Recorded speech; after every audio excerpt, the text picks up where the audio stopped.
সেই কথা আমাদের এলাকায় মৃতদের মানে যারা মারা যায় তখন মৃত লাশ হচ্ছে গোসল টোসল দিয়ে আপনার হচ্ছে মানে খাটের মধ্যে বসায় 40 কদম পর্যন্ত হচ্ছে এই এই জিকির পরে এমন হচ্ছে 60 জন যে সাইড কোনায় থাকে তারা হচ্ছে এক্সচেঞ্জ করে এটা এই পর্যন্ত হচ্ছে 40 কদম যায়।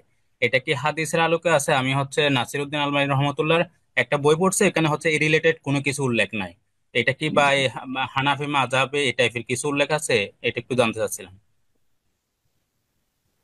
এটি হানাফিদের সমাজে প্রচলিত, যারা প্রকৃত হানাফি না, প্রচলিত হানাফিদের কিছু বেদাত। এই যে জিকির পড়তে হবে মাইয়াতকে খাটলিতে করে বহন করার সময়, এটি বেদাত। কথা বোঝা গেছে? এটি হানাফি মজহাবে, খাঁটি হানাফি মজহাবে নেই, এটা জাল হানাফি মজহাব আছে। প্রচলিত, যেটি প্রচলিত আর প্রকৃত, প্রকৃত হানাফি মজহাব হচ্ছে যা সাহাল হাদিস ফাহ মাজহাব, ইমাম আবু হানিফা রাহিমাহুল্লাহর উক্তি, সহিহ হাদিস ইমাম আবু হানিফার মজহাব।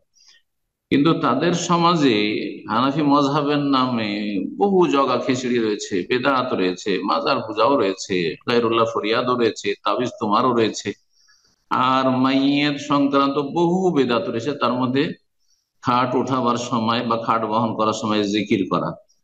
বাকি থাকলো এই যে কিছু দূর যাওয়ার পরে, সে 40 কদম নির্ধারণ করার কোনো প্রয়োজন নেই, কিন্তু কিছু দূর যাওয়ার পরে আবার যদি অন্যরা কাঁধ লাগাইতে চায়, ভাই আপনি তো কিছুক্ষণ বহন করলেন, আমি বহন করব মাইয়াতের হক আদায় করার জন্য, তো এতটুকু করা যেতে পারে, এতটুকু করা যেতে পারে।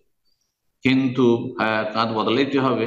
বা যারা হয়তো নিয়ে যাচ্ছে তাদের জন্য ভারী হচ্ছে, কষ্ট হচ্ছে, চলেন আপনি আরাম করেন, আমি নি, আমি কাঁধ লাগাই, তাহলে ঠিক আছে। কিন্তু 40 কদম গিয়ে থেমে যাবে, আবার 40 কদম পার আবার মানে বহনকারী বদলিবে, এর কোনো অস্তিত্ব ইসলামে নেই।